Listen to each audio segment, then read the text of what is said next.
Hey, good morning, Blackpool. Congratulations on making it to level 2 of Play Expo. Very proud of you all. My name's Paul Drury. I'm the co-host of the Ted Dabney Experience podcast, and I'm joined as always with my mate Martin Carroll. We both write for Retro Gamer, and we were both walking round the grand hall of this marvellous castle yesterday, and we looked around us and we saw arcade games, we saw computer games, and we saw console games. Well, our guest this morning has worked on all of those 3 platforms and more besides. Please give a very warm Play Expo welcome to Mr. Matt Householder. Hello, everyone. Glad to be here. Yeah, thank you, Matt. I believe you. Do you want to give us a little twirl, Matt? Oh yeah, let me show you. A little show twirl. You some of my garb. Look at this. Look at beautifully. You see, you get a little fashion show when you come here as well. It's not just all retro games. Matt, I believe this is you've been touring around England for the last few weeks. Tell us some of the places you've seen in our little island. Oh sure. My wife and I have been spent 6 days in London. Visited a number of wonderful things there. Then we went to Glastonbury for 3 days and had a great time there. Moved on to Hay-on-Wye for one night. And then we came up here and were blown away. Yay! You see what we did there? The highlight of the trip. Right then, thank you so much for joining us, coming all the way across from California. We are going to take you through some highlights of Matt's career. And we're going to start with something really obscure. Okay, this is Ollie Boo Choo, which I would be amazed if any of you had heard of this game. It was by Irem, and it was converted by a very small company called GDI, Gaming Devices, Inc., Matt worked for. But Matt, I want to take you back to the year before, 1981. You'd got a good, respectable, steady, well-paying job at the much bigger Bell Labs. Why did you move from that to this tiny little company working on a very obscure arcade game? Well, why is easy. I did not like working for a big, stodgy company. And it was 4,000 engineers in Naperville, Illinois, in 2001 building and 2,000 more across the street. And anyway, they sent me to graduate school at Northwestern, so I was happy about that. But the day I graduated, I resigned, and luckily I had already lined up a job at GDI because one of the VP of engineering for the GDI business was in my class, and I went up and talked to him, and he said, "Oh yeah, we need somebody like you," and he offered me a job, and I took it. Right. Can you tell? He said we need someone like you. Can you perhaps tell us, because this isn't one of the ones you wrote, but you did work on this. Perhaps you could tell us what was your role in terms of working on this Japanese game as it came over to the States? Yeah, my role was to help tune it up for the American market to make it more appealing so that it would be more challenging. We thought it was not challenging enough. Those of us at the GDI office who were interested, who had some skill in playing games, put it that way. I think that's it. It's one of the things that they saw in you, not only your technical ability. Were you a keen gamer, a regular arcade goer? Oh yes, what I used to do at Bell Labs is every day at lunch, before I went to grad school on their nickel, I would go out for a 2-hour lunch and spend $20 in the local arcade. See, that was just boosting your CV when you look at it like that. Okay. Playing Lunar Lander and Carnival and Asteroids, yeah. Great games. Yeah. Can I just ask a little bit about, you said tuning it for the American market, and you said you didn't think it was hard enough. Would you say the American gamer expects more of a challenge than the typical Japanese gamer? I don't know if that's true, but we just felt that the American operators would like a game that paid back more quickly. Okay. That says something about American capitalism more than the arcade goer, it's a balance, doesn't it? Okay. Between, yeah. Okay. Just because what do you think of this game? Is it worth our audience finding it on MAME? It is on MAME. What would you say, Matt?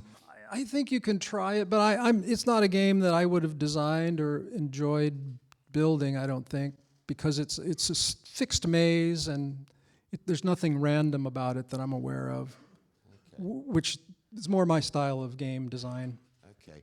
It wasn't the only game that you worked on at GDI. You also worked on, again, a fairly obscure title, a shooter called Red Alert. And you weren't alone. No, I didn't work on Red Alert exactly, but Do tell us. I'll explain. It was licensed also from IREM. That was before I even arrived, but it was there, and we played it. And when you say we, that's who I'm interested that's in. we. Yeah, the we. Who is the we? I had a programming partner at GDI who I met there. His name was Chris Krubel. He deceased since 2007. Sorry to say. But he and I were the programming team that was going to build for GDI, which is Gaming Devices Incorporated, a video poker machine. That seemed quite forward-thinking in 1981. It was fairly forward-thinking, but the company didn't make rapid enough progress on the hardware and on dealing with the Nevada Gaming Commission, we thought, and we just began to feel like we weren't getting anywhere. Meanwhile, the coin-op market was actually starting to crest. I could see it happening. Yeah. I mean, I played coin-op games all the time, and I could go out and say, well, yeah, they're just not as busy as they used to be all of a sudden.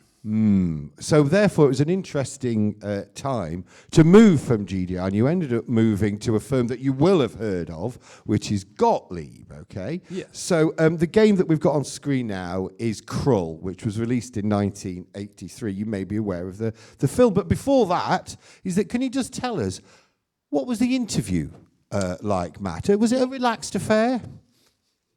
It was somewhat lax, but also frightening. See, I contacted a headhunter by the name of Joe Morocco, and Chris Krubel and I both wanted to interview together and go to the same place, and he said, well, Gottlieb is hiring, and I said, oh, okay. So he sent us there together to interview as a pair. And we walked into the office of Ron Waxman, the VP of engineering there. He sat behind a huge desk. He had a rather large person, and in a big black turtleneck shirt, cigarette with ashes streaming down it. And he said, you guys, you got to get this game done before the movie comes out. And if you don't make good progress, you're out of here. So on day one, he basically said, I'll give you the job, but if you don't do the job, you're out. You're out really fast, okay. Yeah. So we felt under some pressure to make some quick, progress. Can I say, at that point, did he specifically say you will be making a game based on a film that, of course, wasn't out at this point? Okay. Yes. So did he tell you what the film was? I don't recall that he did. Right. Okay. But, what choice did we have? Plus, we knew they had working hardware. They'd just shipped Tim Skelly's game Reactor. Tim Skelly, you may have heard of. He's a genius, one of the true artists of the medium. And so, that was good enough for us. Yeah. I mean, we knew there was hardware. We knew they would build a game and ship it. So we'll do it. Okay. We'll just do the rest, yeah. Now, as I mentioned, the film Krull was still in production at this point. Actually, I don't know if you knew this. It was actually filmed in England. And put your hands up if you've seen the film Krull. Okay, right. Well, if you haven't seen it, we're not saying it's a classic, but what we are saying that if you're a British audience, it's really fun spotting all the British stars in it. There's Robbie Coltrane, there's Brendan Breslau with one eye from the Carry On films, and there's also Todd Carty, Tucker Jenkins from Grange Hill. That's just a British aside, I'm saying there. Right, okay. What I do want to say is that as soon as the film was in production, what were you given, if anything, to sort of create a game based on this film that didn't exist yet? We were given a copy of a script. I'm not sure what state the script was in, if it was a final script or some draft, and if it had been, who knows, edited later. So I got that, and I read it over. Chris, my programming partner, read it over, design partner, and then I made a bunch of notes right away about what what we thought we could extract from that script to make an entertaining game that was structured or inspired by Tron, which was the other movie-based game that was out, which was 5 events, I think. Just 4 events. That's right. So we said, well, we're going to have 5. Because you're one better. Louder. Yeah, okay, that's right. brilliant. Turned it up one more notch. Excellent. Okay. And then, and then Robotron being the control scheme. Two 8-way joysticks, run with the left and shoot with the right. Okay. So you started off with some ideas from the script. I want to ask you, seeing as this was the first game that you designed from the ground up, was it slightly frustrating that it was a movie license that you had to stick to, or were you quite pleased at least to have some direction? Oh, I was pleased for the direction because, then I could, but I also took my freedoms by ignoring certain things that were in the script and doing what I felt would be a lot better gameplay, at least for the engine that we were going to build, where you have a player character that shoots glaives and then enemies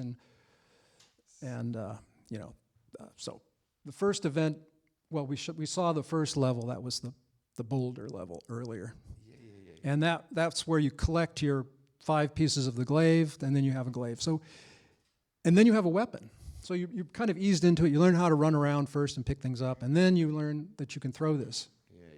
And then you have to protect your friends from death.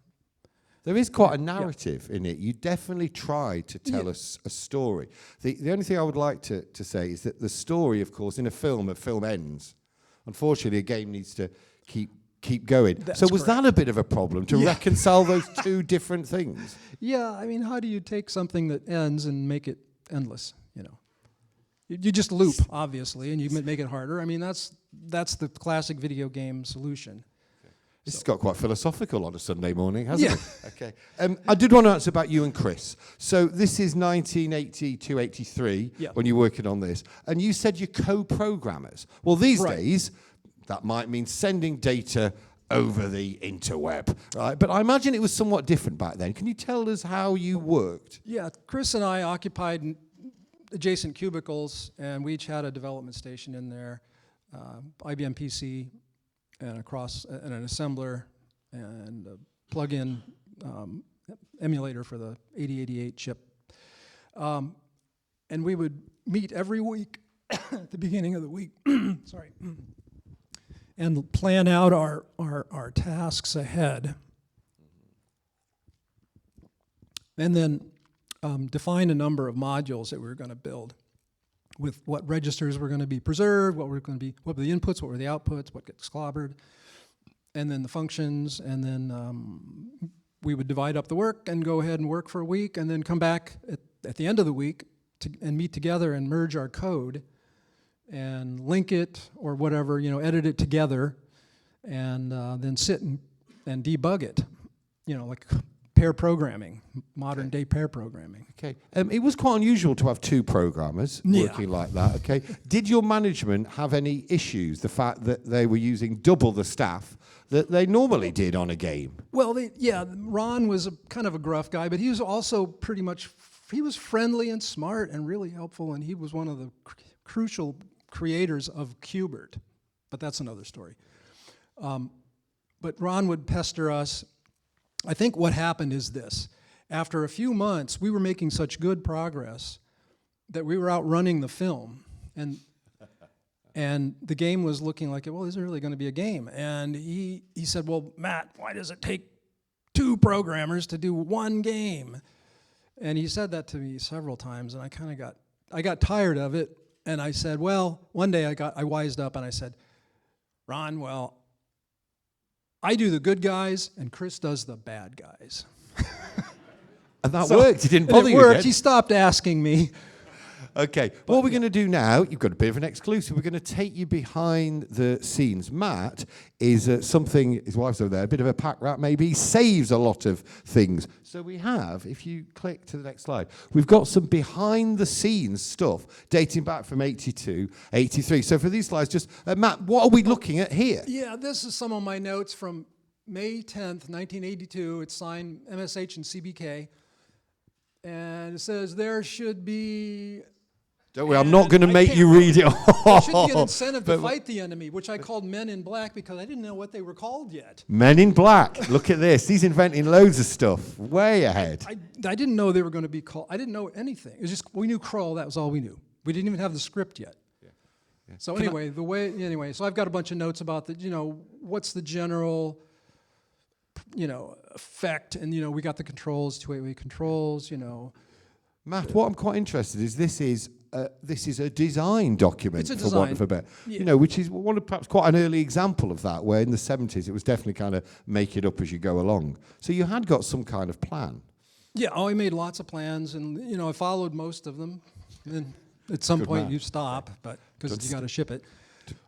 Okay, these are your, I think, early ideas for the levels. Yes, the one on the left is the level, possible levels. So I wrote out here, the marriage ceremony. Well, maybe for the attract mode, and then then the ones that are circled, we actually decided to do.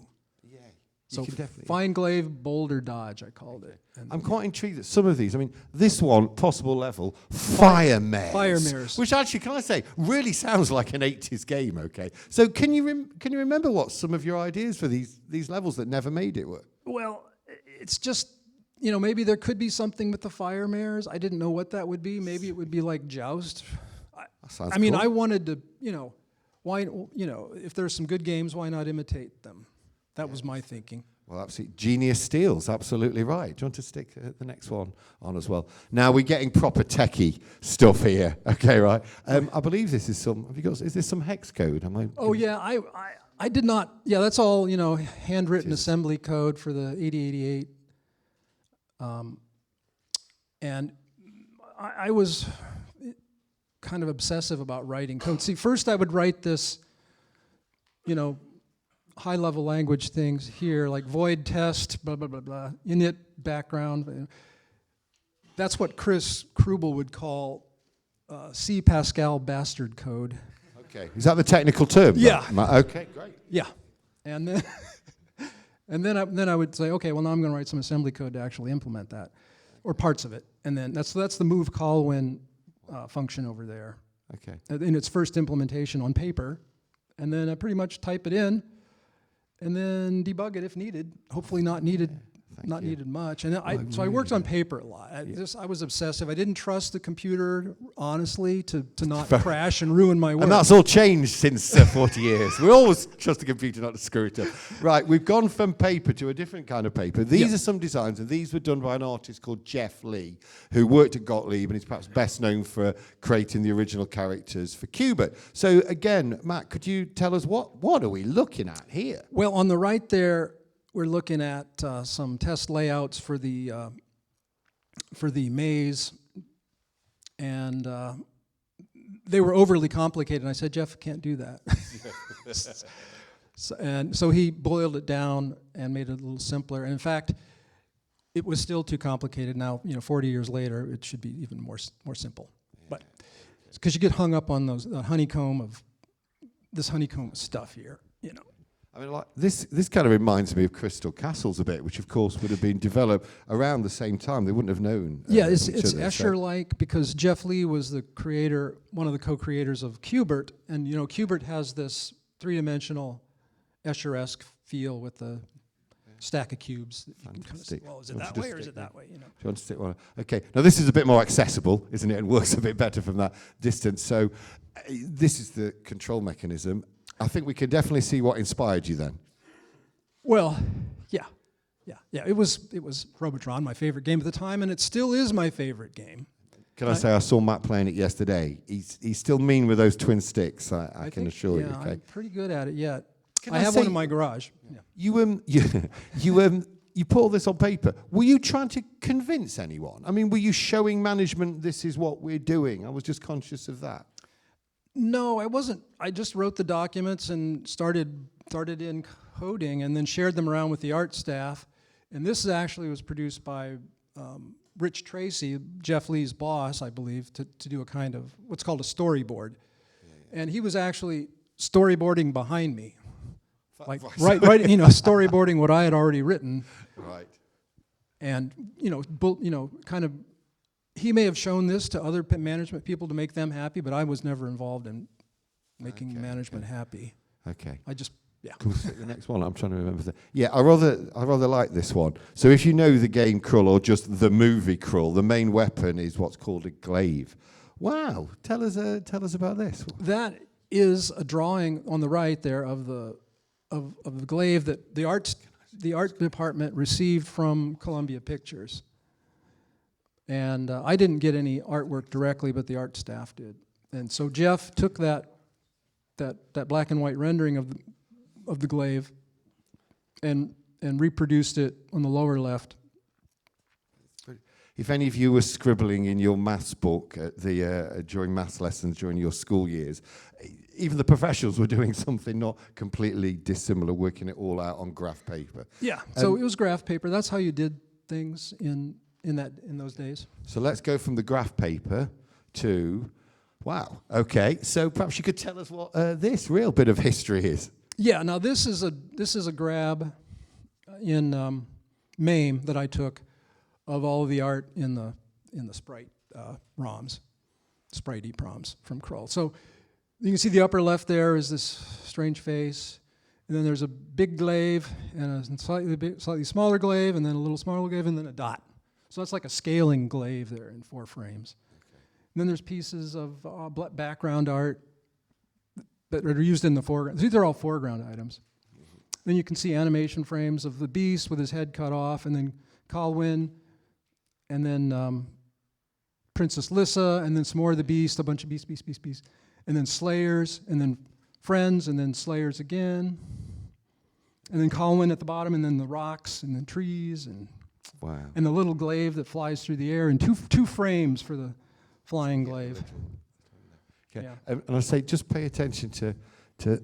I don't think that sprite, if you call it, that didn't actually appear in the game. Isn't that Bob Dobbs? That is Bob Dobbs, the saint of the Church of the Subgenius, the saint of sales. Okay. So I don't know if you've ever heard of Bob Dobbs. Maybe you're a follower of Bob Dobbs. I don't know, but he was quite a made-up sort of leader of some imaginary religion. Is that right? In the 60s? He was, a religious icon for a kind of a parody of religions. Okay. Well, remember that name because he returns later in Matt's career. I think that's like. Can you just click the next one? I think is that the last slide? Yeah. Sorry. Can you go back one? I'm terribly sorry. Okay. Now, Matt, you said you're on a tight deadline to get this game done. Did you make the deadline? Oh yes, we did. Oh, okay. We were done before the game came out. Okay. So of course then. Before the movie came out. Yeah. The movie comes out, and the movie's a huge success then, and your game becomes as big as Tron. Is that how it worked, Matt? That's what Columbia Pictures wanted, but that's not, of course, as you may know, what happened. But go ahead, Paul. You have another follow-up, or should I just continue? It came out. It was, the movie was not a hit in the U.S. or anywhere that I'm aware of. Maybe did better here, not sure. A little bit better. But luckily, we got the game done before the movie by several months, and Gottlieb had manufactured, I'm not sure how many, maybe 2,000 of them. Which at that time was not terrible. Not terrible. We're talking, summer '83, spring, summer '83, where the coin-op arcade business was already way down from its peak in '80, '81. So can I say you have joined one of that fairly select bands of games that are actually better than the films they're based on? Because actually, Krull, if you play it, is pretty good, right? There's a lot going on. Still a bit disappointing, that beast encounter at the end, but the other 4 levels are good. Okay, so is there a bit of pride that you created a game that's broadly seen as better than the film? I did feel proud of that. So, and I was happy to have my first game ship and be successful and make some money and pay some salaries for people and me but okay. Okay, can we go to the next one? Okay, you mentioned there that the arcade industry was kind of hitting the skids around 83, 84, and you left and you went to the other side of the country to California where you joined Atari. Now, we're looking at a game that I imagine most of our audience will recognize, the arcade game, but actually this isn't on the Atari VCS, even though you're working at Atari. Right. It was on the Coleco Vision. Explain how you ended up working on that machine. Well, Atari had an internal development team building titles for the ColecoVision, and they were all people who had been former coin-op game programmers. They wanted them to convert the coin-op licenses that they had. So whenever Atari signed a license for the VCS, they got the rights for every console platform, including the ColecoVision and Intellivision or whatever, you know. So they sewed it up completely so they wouldn't have any competition. But then at some point, Atari said, well, the ColecoVision's actually a pretty good system. Maybe we should just publish some of our titles that we've licensed. So they built an internal team, and I was hired in and assigned to convert Moon Patrol. Now, having actually worked on a real arcade game, was it somewhat frustrating to try and cram a big coin-op title into a small home console? It was a challenge, which, you know, is a different kind of challenge from what I was faced with in doing my first game. But, you know, it was much more of an engineering and an engineering process of how can I make this console do this kind of this scrolling, this, you know, layered scrolling effect that you're seeing here. Yeah. It was not easy to do, but I figured out how to do it, and the ColecoVision was up to it. Yeah. But it took some tricks. It did. So you've managed to get the parallax scrolling. I got all the parallax scrolling. Yeah. I love in Moon Patrol the way that the wheels move independently. You've managed to get that. Did you have to do any compromises with your version, Matt? I did. There are these man-eating plants that are in the ground, and I couldn't do them. I just decided, you know, I'm not going to try that. And then there's the incline where you go up a hill, and then rocks roll down the hill at you, and it's like, well, no. And then you're up at a higher level. It's like, why? And then it's like it shows off the coin-op hardware, but it would only show off that I couldn't do it. So that's a good idea, yeah. Or I didn't think it was worth it, so I didn't do it. Now, I think you could probably tell that's a damn fine version of a damn good arcade game, okay? Yeah, I think so. But hang on, it didn't come out. Why? No, it didn't come out because Atari, you know, the coin-op business was hurting, and the console business was in the same bucket, because console was drawing on coin-op hits, you know, as we're seeing right here.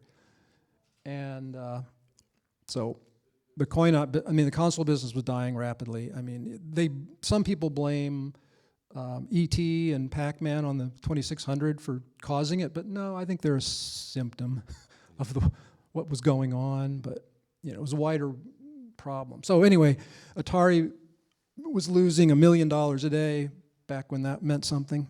Yeah. Yeah, okay. Right. And then I finished the game. I was like probably a week from having a production approval, and then they said, well, we're not publishing any more titles of anything. Yeah. And yeah. However, there is a slightly happy end to this, because in 2014, this did actually get an official cartridge release on a label called ColecoVision. Do you see what they did there? Yeah. So was that kind of a bit of a vindication that finally your version was out there for people to play? I was really happy to see it come out, because before that it had only been available on the internet in a version that I made up called Matt Patrol, where I changed the title screen.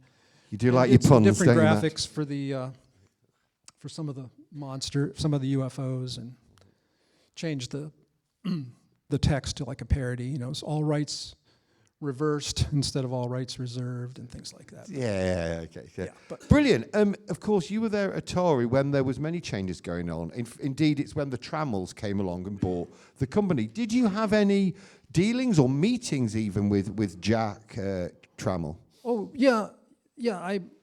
We met, the Trammels took over Atari and split it. Well, it was split into two by the corporate owner, Time Warner.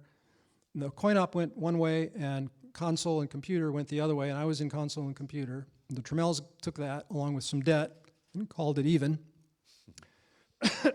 And then they technically all of us were fired, were let go. Whatever the term is in the UK now. Sacked. Yeah. Didn't get an official 0 hours notice of being sacked, but that's what happened. And then we were interviewed, all of us, a number of us were interviewed by the Trammels for jobs in the new Atari. And it went from thousands of people, I don't know how many thousands, to maybe 150 in one day. I was one of the 150. You were one of the 150. And you ended up working on, I believe, the Atari ST. Well, what aspect of the Atari ST did you end up working on? I worked on the Atari ST operating system, doing the line draw primitives for the GEM operating system. Okay, well done if you know what that means. Okay, yeah. Cool, okay. But I told you to pay attention to that picture of Bob Dobbs. Didn't you somehow sneak him into the operating system, Matt? Yeah, we're getting back to that. Yes, I did. I put 4 8x8 non-printing characters in the system font, and then if you knew how to print them and arrange them in the right 2x2 array, then you got the 16x16 picture of Bob Dobbs in Bob with his pipe. Well, very so good. People found out, and maybe I told them, I don't remember, but it showed up, and but then I was leaving again. Okay, always leaving, always leaving. Now, you've obviously done a bit of work on the Atari ST there, but I'm interested because you did have some, I don't know if the word's involvement, with the Amiga, its big rival. That's correct. So, yes, didn't you somehow, is the word pitch that to Atari? Do explain. Yeah, RJ mentioned that yesterday in his talk, and maybe he didn't know, he probably doesn't know, but I was tapped during that period when Atari had stopped publishing and they were like roiling internally, freaking out. They signed a deal with Amiga to acquire the chipset for video game hardware and console hardware. And I was given the documentation as a result of having that deal having been signed. I was given the documentation that said, "Hey Matt, prepare a seminar for about 100 engineers on the Lorraine chipset." It was called Lorraine. Internally to Atari, they always named things after women. Yeah. So there was the Stella, that's the 2600, and some others. And some others. Daphne, but anyway, we'll go on. Yeah, right. But anyway, it was Lorraine. But I did the presentation and talked about how it had this amazing blitter that was going to be able to blit the whole screen twice in a frame and things like that, and talked about the copper, the coprocessor list, and all of the things that they had, created, this groundbreaking, highly advanced technology, and it was going to be Atari's to use. And but they didn't go for that. So Matt, is this all your fault? It's not my fault. Is it your poor pitch is why Atari didn't do the Amiga, and all of history could have been different? Is that all on you, Matt? Well, no. It was some internal. Well, I don't know all of the back and forth on this, but ultimately, companies clashed at some higher level, and Amiga was involved. Commodore was involved. Jack Trammell had been kicked out of Commodore, essentially, and that's why he was taking Atari.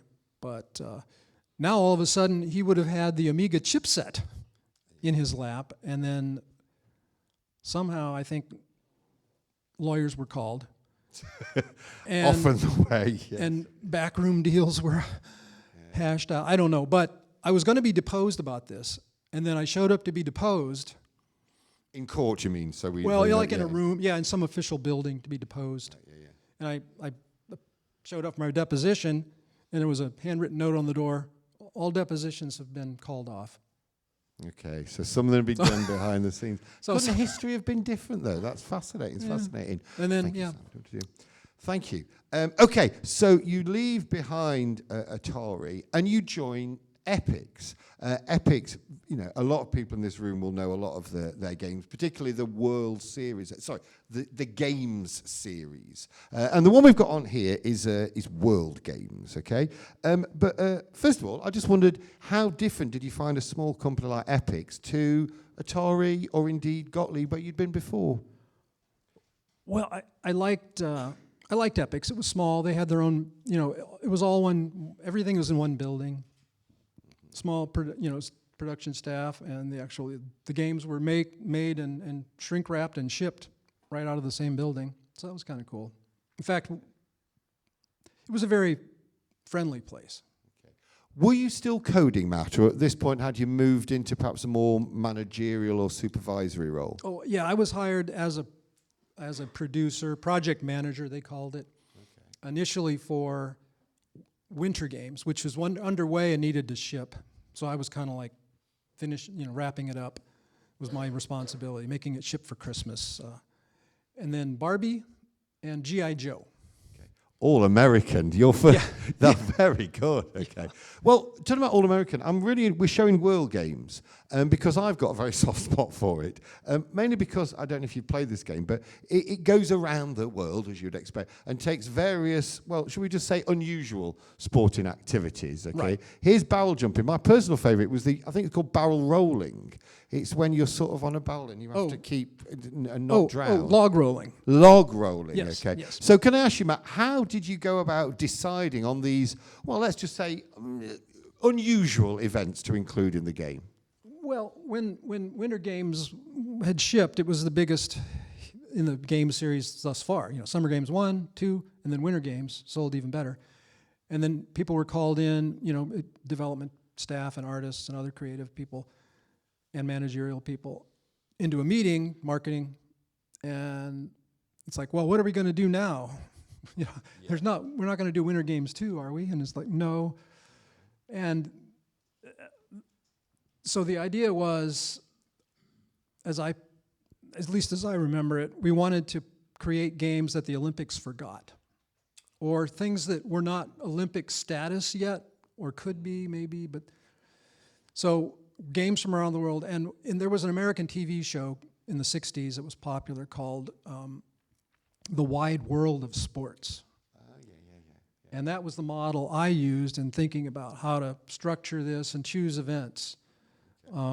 So, sumo wrestling in Japan, caber toss from Scotland, bull riding in the American Southwest, log rolling from Canada. Can I just say, you said sports that were not Olympic sports yet. Right. So did you genuinely believe that caber tossing one day might get onto the podium? No. Well, if Scotland gets the games, there probably will be. Well, what a good point. What a good point. I just wanted to know, I mentioned that one of my favourite was the log rolling. Have you got a favourite event in this slightly bonkers collection of mini games? Oh, gee. Yeah, log rolling is quite good. I think. Which is my favorite? Cliff diving, I think. Oh yeah, the one we've just seen. Yeah. That was set in Mexico, Acapulco or something like that. Yeah. Right, we're going to thanks, Simon. We're going to stick with games, and probably the game here, or one of the ones here that is perhaps you're best known, and this is of course California Games. Now, ladies and gentlemen, we are fortunate not only to have one householder in the house, but two householders in the house. Okay, so this is Candy, Matt's wife over there, and I believe let's hear it for Candy. Hello, Candy. Okay. Now, I'm not just trying to embarrass Candy over there. Is that Candy is kind of involved with the genesis of Californian Games? Can you explain how, Matt? Yeah. Here's briefly what happened. I was wrapping up producing World Games in the summer of 1986 for shipping in the fall, and my wife and I, Candy, we went for a walk down the street where we lived in San Francisco. It was kind of hilly there, as you might know, and we're walking to a breakfast restaurant nearby, a couple blocks away, and then we're walking along on the sidewalk, and then this young man. Kid, whatever. I call anybody under 50 a kid now, but came by loudly on his skateboard, clattering down the middle of the street, downhill, fairly fast. And Candy said to me, "Matt, you should do a game with skateboarding in it." And I said, "You're right." And immediately we began brainstorming what the other events should be. And 10 minutes later, before we had gotten to get to breakfast, we said, "Oh yeah, it's going to have surfing, obviously. It's going to have footbag, hacky sack. Hacky sack. Footbag is the generic term, hacky sack. And it's going to have frisbee. And it's going to have roller skating. Roller blades didn't exist quite yet, not as a popular sport. And it's going to have BMX bike. Amazingly, so that first little chat before you got to coffee, that's pretty much how the game and turned that out. ended up being the pit. Yeah, so like the next Monday, this was probably a Saturday morning, because we would walk to breakfast on a Saturday morning, otherwise I'd be going to work. But anyway, so I think on the next Monday I wrote up a pitch sheet on it, one pager, whatever you want to call it, and then presented it at the next such similar brainstorming meeting. It was like, what are we going to do after World Games? And it's like, I called it Rad Sports. Yeah, that is so sort of late 80s. Rad. That is gnarly, Matt. That is gnarly. So you call it Rad Sports. Was it an easy sell? Did they straight away go? Oh, yeah. Everybody said, "Oh, my God, this is exactly what we have to do." And the plus of it was, see, in World Games, the programmers had gotten so fed up. The internal programming team, really talented bunch, Chuck Somerville, John Loop, Scott Nelson, et cetera, Kevin Norman. They'd gotten so fed up with doing these Olympic sports, finishing up with Summer Games too. They didn't work on Winter Games either. That was shopped out completely to another company. And then for World Games, they still didn't want to work on the coders. The programmers didn't want to work on it. So we shopped out the programming, but we did the art internally.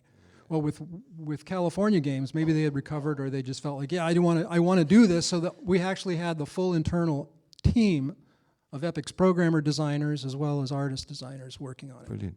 Now, I'm glad I've got this one, because my next question was going to be, were any of the events particularly a challenge to implement? But I believe we've coordinated that quite well, because wasn't it this one, surfing? This was the most challenging technically, because the programmer on it, John Loop, who I actually had to talk out of becoming a producer. I said, "John, I want you to," because he was from Hawaii and he had grown up surfing. I said, "John, you have to do surfing." And he said, "Okay, I will." But he had to build a special art tool for the animation artist, Susie Green, a special tool running on the Commodore 64 so that she could animate characters and get this effect. Wow, it is really impressive. It was hugely successful. Just one last thought. Why do you think California Games captured people's imagination so? Well, I think it was part of an evolution that started with Winter Games. I can tell you, but it took a kind of a stodgy sports theme, which is what I think of as the Olympics at that time, and began to bring it more into youth culture and alternative sports, and paved the way for things that were, bubbling up like from below. That it's a parallel to the X Games. The X Games basically is California Games. Okay, look how many things he's invented. Men in Black. I can't get any credit for Extreme that. Games. Can we have the next one? Okay, so we're going to leave behind the 8 bits and 16 bits. We're going to move on to a title that, again, we've skipped a bit ahead in time. Now, this is Diablo. We're actually looking at Diablo 2. This is Diablo 2, yeah. Okay, but let's go back a bit, okay? Is that, how did you come to work with a team, and I think there's some particularly important individuals, behind the whole Diablo series? I had met the developers, Max Schaefer and Eric Schaefer, his brother, through my wife, Candy, believe it or not. Thank you, Candy. So another important key, pay attention to what your wife says and who she knows. And I had met them when they were looking to become game developers, and I gave them some advice and I gave them some work along the years. And then ultimately, when I was at 3DO, which we didn't cover much here, but I was at 3DO, I gave them, they were now Condor, and they had joined forces with Dave Brevik. So it was Dave Brevik, Max Schaefer, Eric Schaefer, the three founders. And they had previously pitched me a game called Diablo when I was at yet another company that I don't need to mention, but I told them, don't pitch it to me because we're going out of business. Yeah. So I gave them good advice like that. And they remembered that. And they remembered that. Payback. Yeah, and then I gave them some more business when I was at 3DO. They were developing Diablo finally for Blizzard Entertainment, or technically Davidson and Associates, but under the Blizzard label. But they had problems. Well, anyway, they had also done some sports games. They did a football game called NFL Quarterback Club on the Game Gear, I believe it was. And you know, I pitched a game at 3DO. I said, because they had an M2 hardware that was the Mark II hardware for the 3DO multiplayer. It's going to be super powerful. And Trip Hawkins wanted a show-off development piece for this. So I pitched it to Trip. I said, well, let's do NFL Jam, American football, like NBA Jam, where it's a limited number, 3-on-3, 4-on-4, like a passing game. It's all razzle-dazzle, you know, and you know, it'll all be flying camera from behind and all this stuff. Show off the 3D capabilities. A stadium will rotate around. And sounds really good. yeah. And Tripp said, yeah, okay, who can do it? And I said, well, Condor can do it.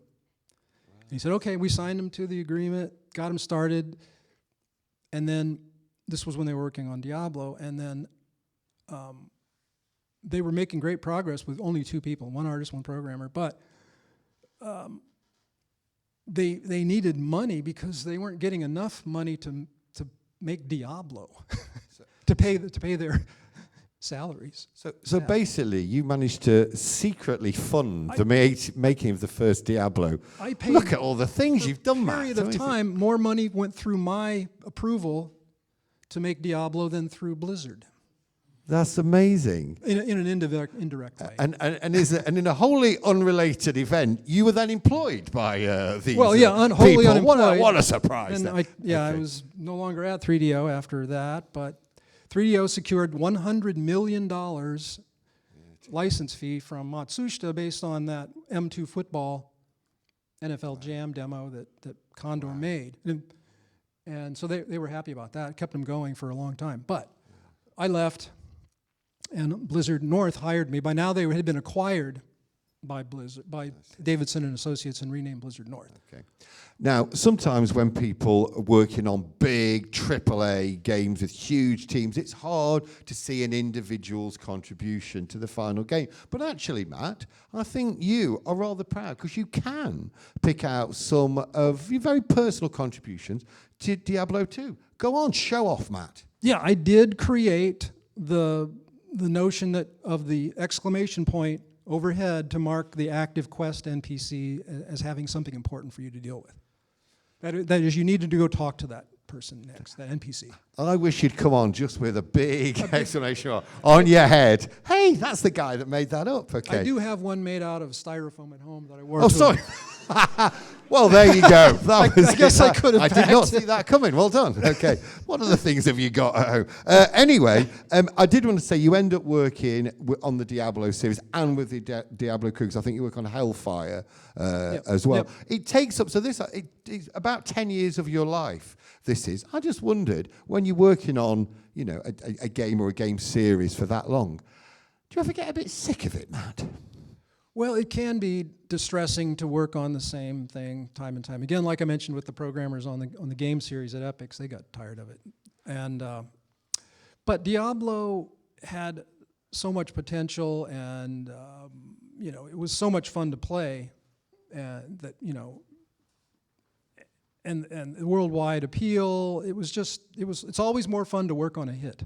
Yeah, I'll tell absolutely. you that. Absolutely. Now, I'm conscious of the time, so we're going to end with, you've gone from a very well-known big game to a very smaller Facebook game. Now, we're actually looking at Kitchen Scramble from 2013. So I think my first question, Matt, is what's it like going from working on a title like Diablo 2 to a cute little Facebook game?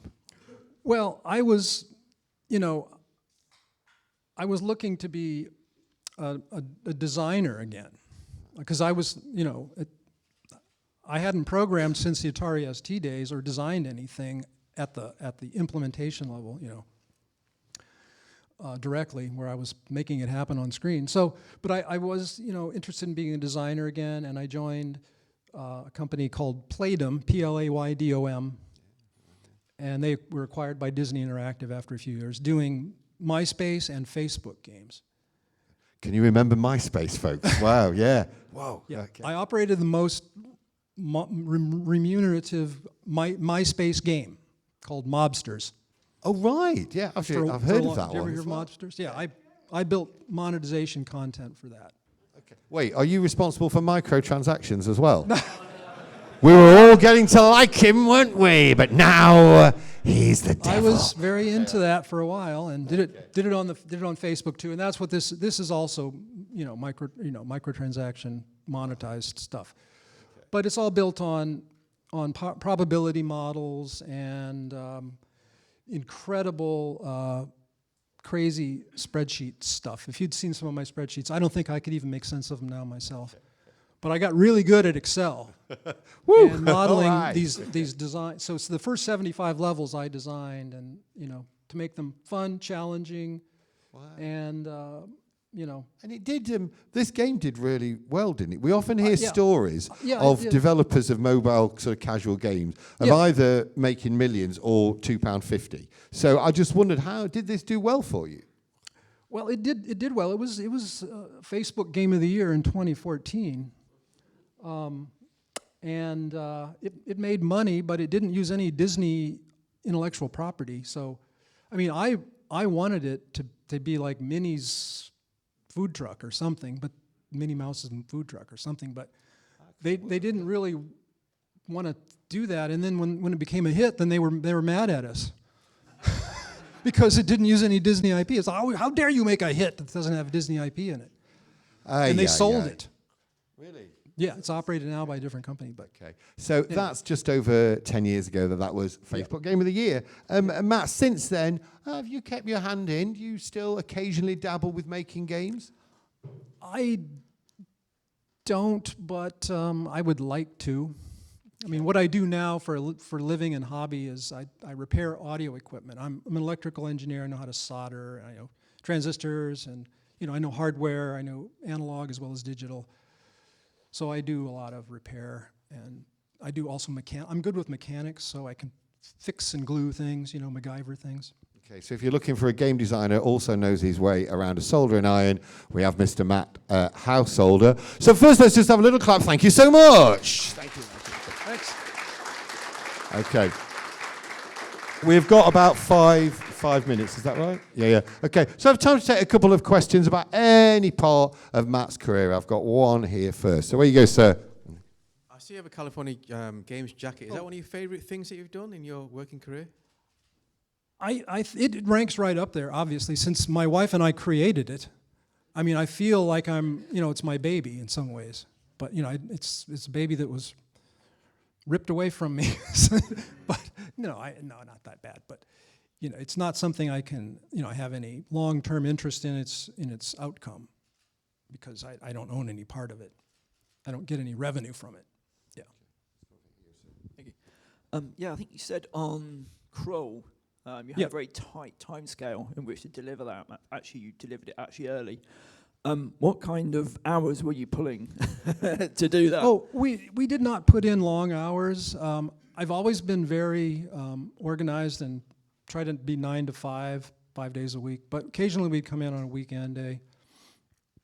But I do remember one day we had arranged with my immediate boss. Chris and I wanted to go to this Chicago festival on a Monday. So we came in on the weekend and worked ahead of time, full day on the weekend, and then we didn't come in on Monday.